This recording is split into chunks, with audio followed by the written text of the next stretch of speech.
I thought moving to Thailand would save me money. I thought she loved me. I thought if I just kept the 800,000 baht in my account, everything would be fine. But then one morning I woke up and my entire account was frozen. Immigration wanted daily proof. And she was already gone. If our stories resonate with you, don't forget to like, comment, and tell us where you're watching from. This story was shared with us by one of our viewers. I'm sitting in a small internet cafe in Pattaya, staring at my UK bank account on the screen. The balance is low, too low. The numbers don't lie, but I keep refreshing anyway, like somehow the money will magically appear if I just wait long enough. It doesn't. The cursor blinks at me. The fan above my head squeaks with every rotation. Outside, the street is alive with motorbikes and tourists and vendors selling grilled meat on sticks.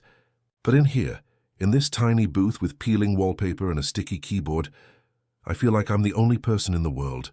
I'm 67 years old, divorced for 6 years, and I came to Thailand 8 months ago because life in Manchester had become unbearable. Cold, expensive, lonely. Every morning I'd wake up in that flat on the 3rd floor of a council estate, look out at the grey sky and think about how I'd worked 39 years at Royal Mail just to end up like this. Alone, eating microwave meals for one, watching the bills pile up while my pension barely covered rent and utilities. My ex-wife Linda took half of everything in the divorce. The house, the car. Half my pension. She said I was emotionally unavailable. She said I never listened. Maybe she was right. I don't know anymore. My kids, 2 daughters, stopped calling years ago. They were closer to their mum. I didn't fight for custody. I didn't fight for anything. I just signed the papers and moved into that flat and watched my life shrink down to nothing. I wasn't angry about it. I was just tired. Tired of pretending I had a reason to get up in the morning. Tired of the cold.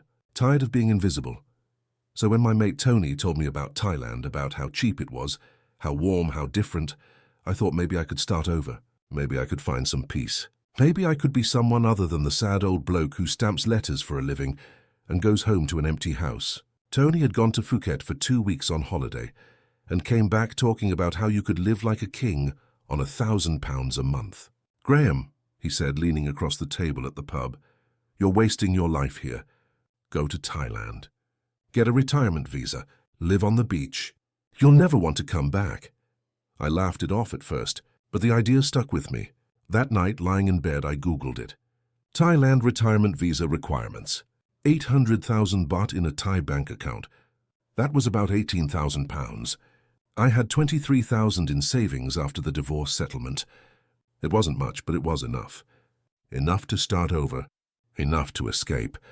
So I sold what little I had. The old sofa, the TV, the microwave. I didn't need any of it where I was going. I bought a one-way ticket to Bangkok. I didn't tell anyone. Not Tony, not my daughters. Not Linda. I just left. And for the first time in years, I felt something other than numbness. I felt hope.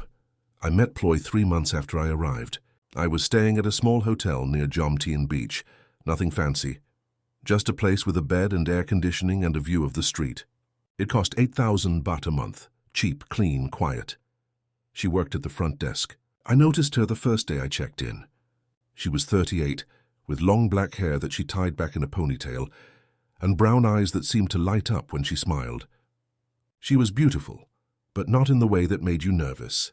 She was approachable, warm. She smiled when she handed me my room key, not the fake smile you get from service workers who are just doing their job. A real one, like she was actually happy to see me. "Welcome," she said in soft, careful English. "If you need anything, you ask me." "Okay," I nodded. "Thank you."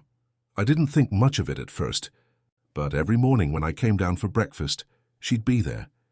She'd say hello, ask me how I slept, recommend places to visit, little things. But they mattered. One day she asked if I needed help finding a good restaurant. I said yes. She wrote down 3 names on a piece of paper and handed it to me. Her handwriting was small and neat. At the bottom, she'd written her phone number. "If you get lost, you can call me," she said. I stared at the number for a long time that night. I didn't get lost, but I called her anyway. We met for dinner the next evening. She wore a simple white dress and sandals. We went to a small restaurant near the beach, the kind of place where locals eat, not tourists. The menu was in Thai, but she translated everything for me. She ordered pad Thai and water. I ordered the same. We talked for 3 hours.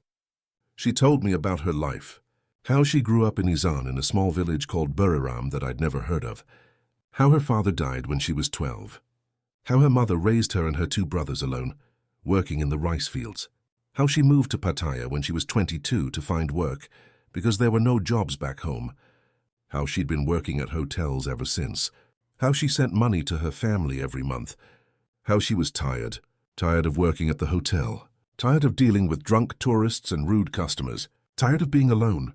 I told her about Manchester, about my divorce, about how I felt invisible for the last 10 years of my life, about how I came to Thailand to find something different. She listened, really listened. She didn't check her phone. She didn't look around the restaurant. She looked at me. And when I paid the bill, she didn't try to order the most expensive thing on the menu like I'd heard some Thai women did with foreign men. She ordered pad Thai and water. That meant something to me. It meant she wasn't using me. It meant she actually liked me. We started seeing each other every day after that. She'd finish her shift at the hotel at 6, and we'd meet for dinner or walk along the beach or sit at a small bar and talk until midnight. She laughed at my jokes, even the bad ones. She didn't care that I was older. She said age didn't matter. What mattered was how someone treated you. "You are kind, man," she told me one night. "You make me feel safe," and I treated her well. I paid for everything. Dinner, drinks, taxis, I liked doing it. For the first time in years, I felt like I mattered to someone. I felt like I had a purpose. 3 weeks later, she quit her job. I didn't ask her to. She just did it. "I want to spend more time with you," she said. "I don't want to work at hotel anymore. I take care of you now." I didn't argue. I didn't want her working at that hotel anymore, dealing with men who probably looked at her the way I used to before I knew her, before I loved her. So I said yes. She moved into my hotel room that same week. The manager didn't care. He just charged me an extra 1,000 baht a month for 2 people. We found a small apartment near the beach a month later. It wasn't much. 1 bedroom, a tiny kitchen with a 2-burner stove, a balcony that overlooked a busy street filled with food carts and motorbikes. But it was ours. She decorated it with small plants in ceramic pots and cheap picture frames she bought from the market. She hung curtains. She bought dishes. She cooked for me. Fried rice, tom yum soup, pad see ew. Simple things, but they tasted better than anything I'd had in years. I felt wanted. I felt needed.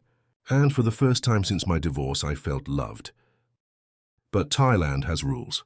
If you want to stay long-term, you need a retirement visa. And to get that visa, you need to prove you have money. Specifically, 800,000 baht sitting in a Thai bank account. That's about 18,000 pounds. It sounds like a lot.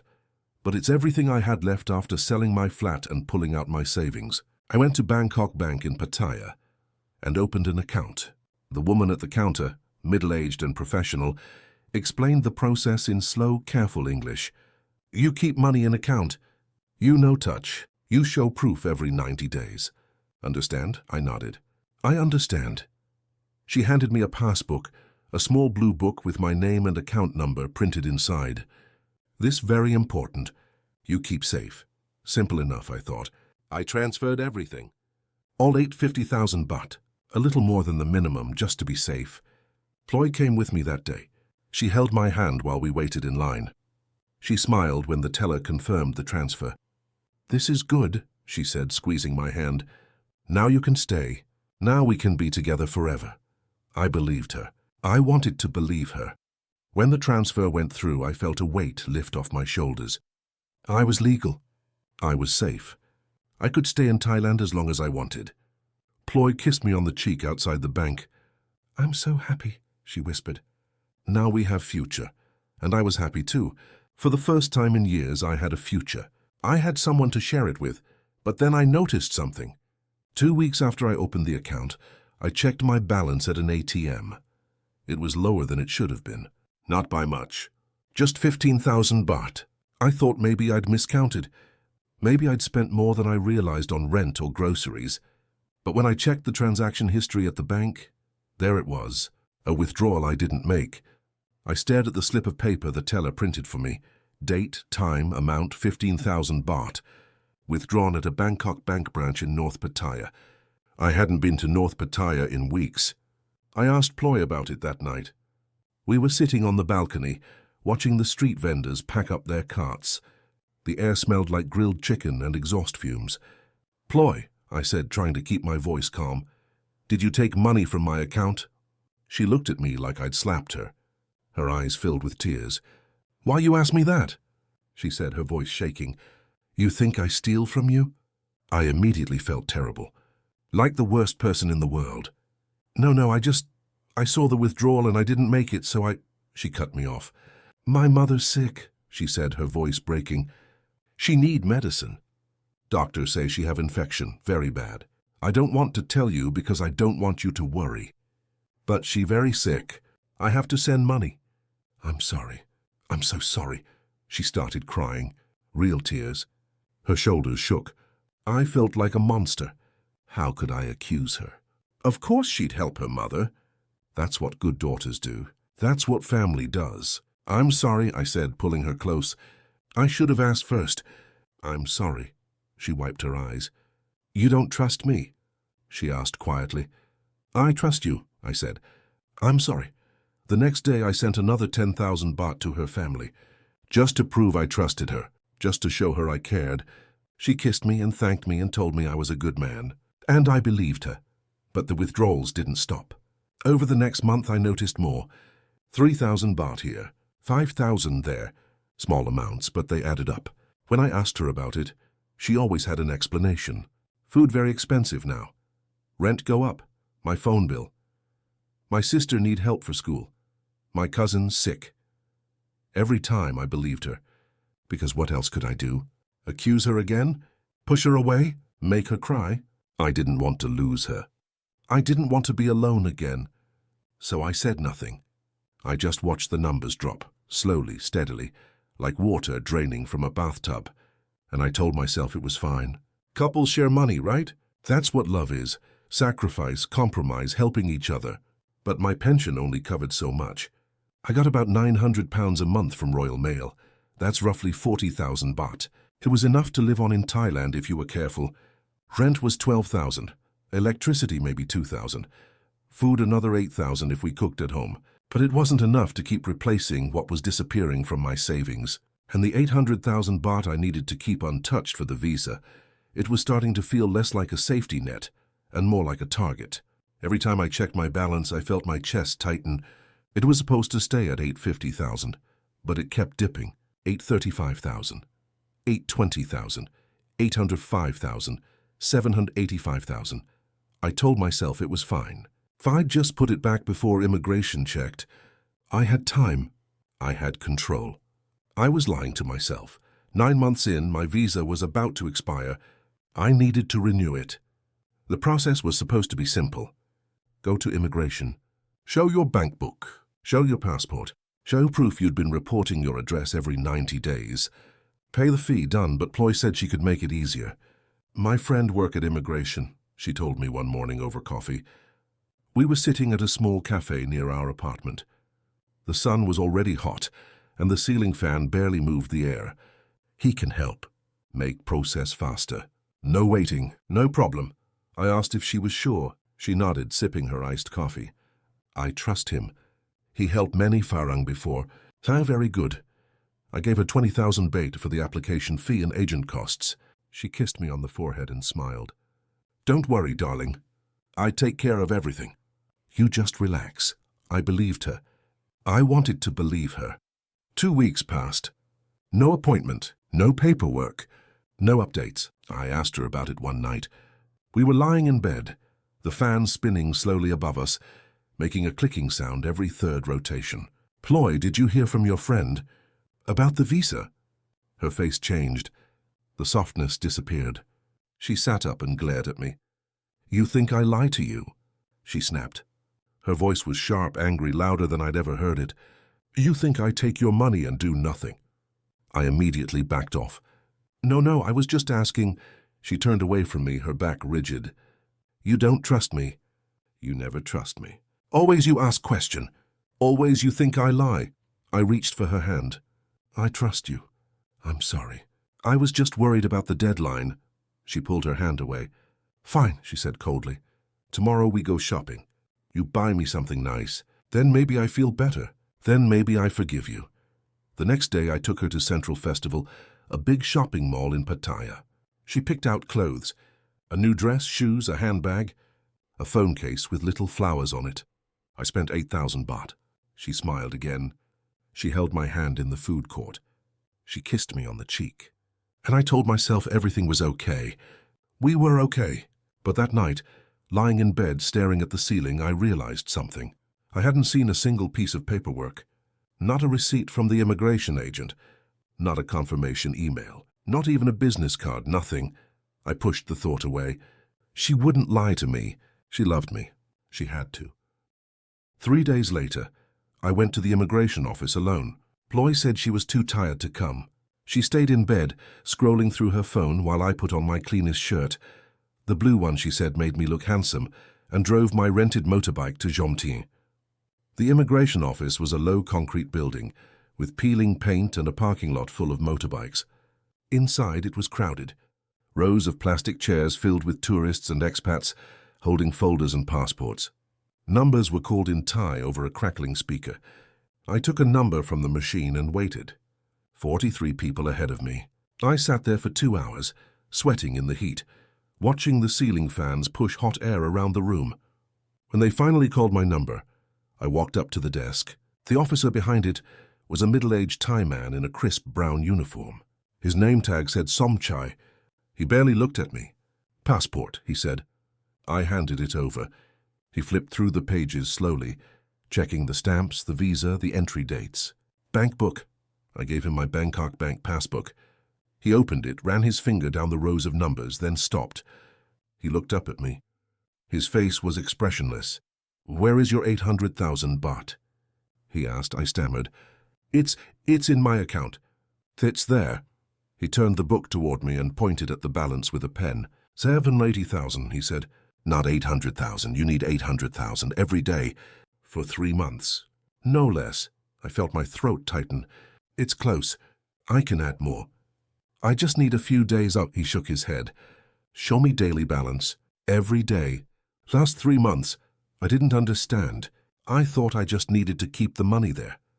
I didn't know I had to prove it was stable every single day. I pulled out my phone with shaking hands and opened my mobile banking app. The balance was there, 780,000 baht. But when Officer Somchai leaned forward and looked at the transaction history, I saw it. Small withdrawals. Money going out on different days. Then money coming back in. He pointed at the screen with his pen. Here, March 15th. Money go out. March 18th. Money come back. Here, April 2nd. Money go out. April 7th. Money come back. This is not stable balance. This is not legal for visa. My chest felt like it was caving in. I didn't know, I said, my voice barely a whisper. I didn't know it had to stay completely still. He leaned back in his chair. If you cannot show clean proof, no money in, no money out, you cannot renew visa. You understand? He handed me back my passport and bank book. Come back when balance is correct. And stable. 3 months stable. No movement. I left the office in a daze. My hands were shaking so badly I could barely hold my phone. I sat on my motorbike in the parking lot for 20 minutes, staring at the handlebars, trying to breathe. The sun beat down on my head. I felt dizzy, sick. What had I done? How had I let this happen? I needed help. I needed someone to tell me I wasn't crazy. So I went to a bar near Walking Street. It was called The Duke, a dingy little place with sticky floors and dartboards on the walls. Derek, a British expat I'd met a few months ago at a visa run, was usually there in the afternoons. He was older than me, maybe 70, with a grey beard and a Newcastle accent so thick it took me weeks to understand half of what he said. He'd been in Thailand for 12 years, married to a Thai woman, divorced from a Thai woman. He'd seen everything. When I walked in, he was sitting at the bar, nursing a Singer beer and watching football on the TV mounted in the corner. Graham, he said, waving me over with a grin. You look like death, mate. What's wrong? I sat down next to him and ordered a beer. And then I told him everything. About Ploy, about the money disappearing from my account, about the visa, about the immigration office, about how I didn't know what to do. Derek listened without interrupting. He took slow sips of his beer. When I finished, he set the bottle down and looked at me with something like pity, something like sadness. "Mate," he said flatly, "she's playing you." I wanted to punch him. I wanted to walk out. I wanted to tell him he was wrong, that he didn't know her, that she loved me. But I didn't. I just sat there. "That sick mother story?" he continued, his voice low and serious. "Classic. Every bar girl in Pattia's got a sick mother, or a sick buffalo. The immigration friend doesn't exist. I guarantee she pocketed that 20 grand, and the money disappearing from your account. Mate, she's bleeding you dry, slow and steady, like a leech." I shook my head, but the words felt weak. "You don't know her. She's not like that. She's different." Derek sighed. He ordered another beer and didn't look at me. "They're all different until they're not, Graham." Then he told me about his own story. How he met a woman named Nong. How she was sweet and kind and made him feel 20 years younger. How he gave her money for her sick mother, for her brother's school fees, for a new motorbike, so she could visit her family. How over 2 years, she drained 1.2 million baht from him. How she had a Thai boyfriend the whole time. A guy her own age who lived in her village. How Derek only found out when he saw them together at a restaurant in Pattaya, holding hands, laughing, kissing. "She cried when I confronted her," Derek said, his voice bitter and tired. "She begged me to forgive her. Said it was a mistake, said she loved me. And you know what I did? I believed her. I gave her another 50,000 baht to prove I trusted her. Because I was stupid, because I was lonely, because I wanted to believe the lie was real." He looked at me. "Don't be me, Graham. Wake up before it's too late." I finished my beer in silence. "They're good," Derek said quietly, staring at the TV. "They make you feel special. They make you feel like you matter. But the second the money stops, so does the love. That's just how it works here." I went home that night and didn't say a word to Ploy. I just watched her. She was lying on the couch, scrolling through her phone, smiling at the screen. The blue light lit up her face. I asked who she was texting. She didn't look up. "My sister," she said flatly. But she turned the screen away. And I knew. Deep down I knew Derek was right. A week later, Ploy's younger brother showed up. His name was Niran.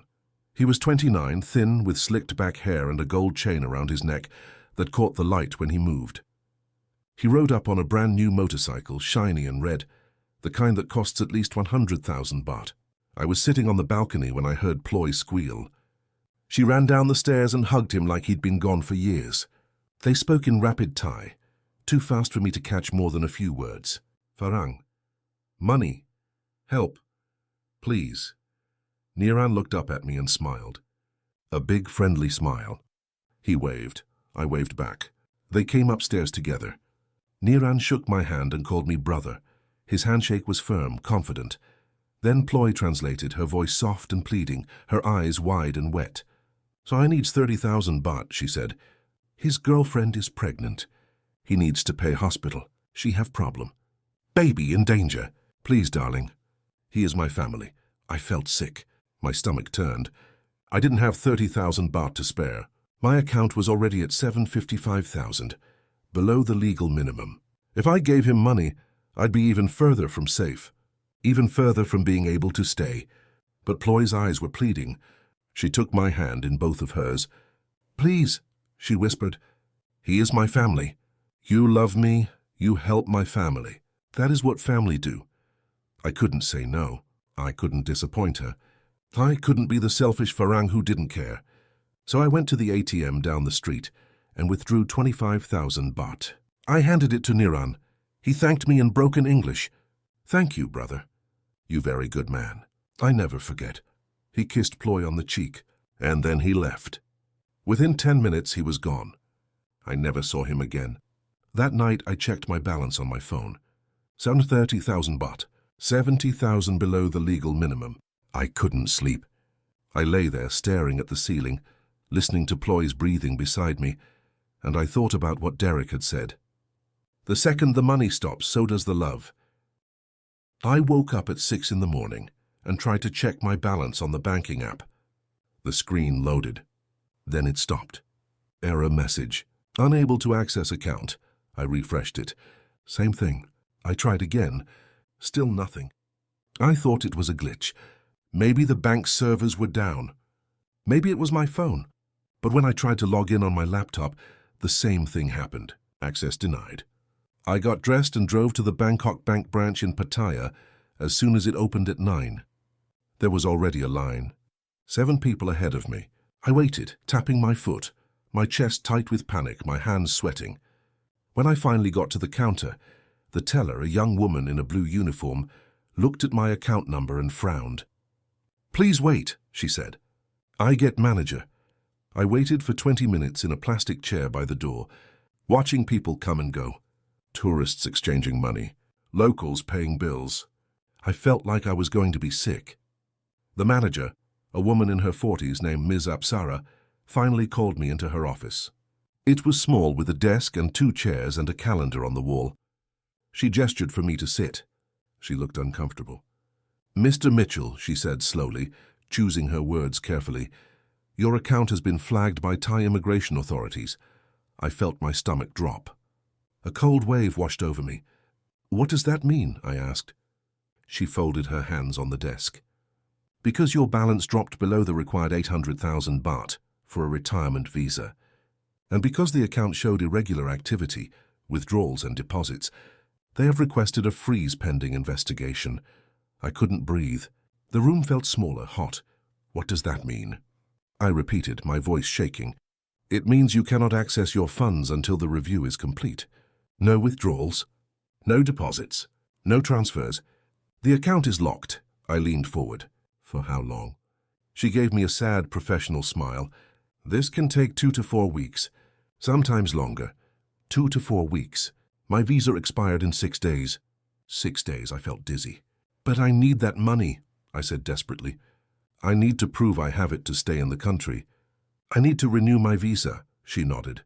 "I understand, Mr. Mitchell, but the freeze is automatic when immigration makes the request. There is nothing I can do." "I am very sorry." I asked if I could deposit more money to fix it, if I could transfer money from my UK account. Anything. She shook her head. "The account is frozen. No transactions in or out until the investigation is complete." I sat there, stunned. My hands were shaking. My mouth was dry. "What do I do?" I asked quietly. She didn't answer. She just handed me a printed slip with the freeze notice and a phone number for the immigration inquiry line. I left the bank in a fog. I drove home on autopilot, my hands gripping the handlebars so tightly my knuckles turned white. The sun was bright. The street was loud, but I felt like I was underwater.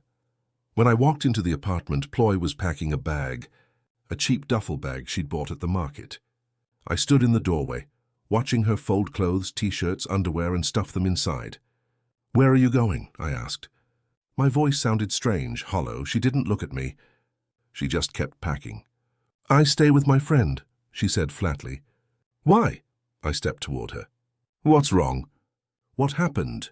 She zipped the bag closed and finally looked at me. Her face was cold, empty. The warmth I'd fallen in love with was gone. "You have problem now," she said. "Your visa, your money. I cannot stay." I felt like I'd been punched in the chest. "Ploy, please. I'll fix it.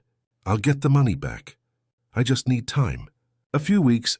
She slung the bag over her shoulder and walked past me toward the door. I followed her. "Please," I said, my voice breaking. "Don't go. We can figure this out together." She stopped at the door. She turned and looked at me. "You have no money now," she said simply. "What I do here? I cannot help you." "You cannot help me. It is finish." I grabbed her arm gently. "I thought you loved me." She looked at my hand, then at my face. "I did love you," she said quietly. "But love is not enough when you have no money." And she left. Just like that, she walked down the stairs, got on the back of a motorbike waiting on the street, and drove away. I stood in the doorway, alone, staring at the empty street. I didn't cry. I couldn't. I was too empty, too numb. I closed the door and sat on the floor. The apartment was silent. I could hear the hum of the refrigerator, the distant sound of traffic, and nothing else. 3 days later, I saw her. I was walking near Central Festival Pattaya, trying to clear my head, trying to figure out what the hell I was going to do next, when I spotted her. She was sitting outside a coffee shop at one of the small metal tables on the sidewalk. She wasn't alone. She was sitting with a man, Thai, younger than me, maybe 30, handsome, with styled hair and a tight black t-shirt that showed off his arms. They were laughing. His arm was around her shoulder. She was leaning into him, smiling, happy, happier than I'd ever seen her with me. I stood there on the sidewalk, frozen, watching them. People walked past me. Motorbikes honked. Vendors called out. But I couldn't move. Then she saw me. Our eyes met. For just a second, her face changed. Guilt, maybe, or fear. I'm not sure. But then she whispered something to the man, and they both stood up. He put his hand on the small of her back. And they walked away, down the street, into the crowd. I followed them. I don't know why. Maybe I needed proof. Maybe I needed to see it with my own eyes. Maybe I just couldn't let go. They walked for 2 blocks, holding hands, talking in Thai, laughing. Then they turned into a condo building, modern, expensive-looking glass doors, a security guard at the front.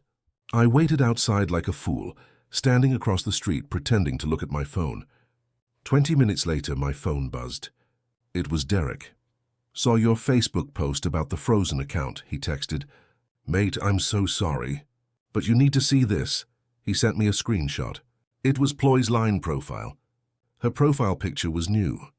A selfie of her in a red dress I'd never seen. Her status was in Thai, but Derek had translated it underneath.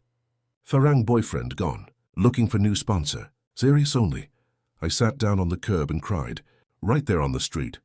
For the first time in months, I let myself feel it.